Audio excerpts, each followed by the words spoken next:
नमस्कार, मी Deepali रनवरे Riyansh material private लिमिटेडमध्ये as a distributor म्हणून काम करते। आज माझ्यासोबत आहेत वायचोळ काकू। आज मी त्यांना एक 4 महिन्यांपूर्वी आपलं अमृत ज्यूस जे आहे कंपनीचं मदर प्रोडक्ट आहे रियांश अमृत ज्यूस हे यांना दिलं होतं। तर ते त्यांना दिलं होतं डायलिसिससाठी।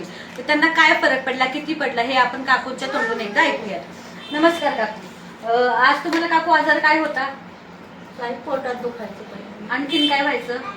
तेवढंच। डायलिसिस तुमचा कधीपासून चालू होता? अमृत ज्यूस घ्यायच्या आधी साधारण किती दिवस, किती महिने चालू होता? 5-6 महिने चालू होता। अमृत ज्यूस घेतल्यावर तुम्हाला काय काय रिझल्ट जाणवला, काय काय वाटलं तुम्हाला? थोडंसं बरं वाटतं। मग आता डायलिसिस चालू आहे की बंद आहे? बंद, पूर्ण बंद आहे। पूर्ण बंद आहे। आता काय त्रास होतो का तुम्हाला? काही त्रास होतो?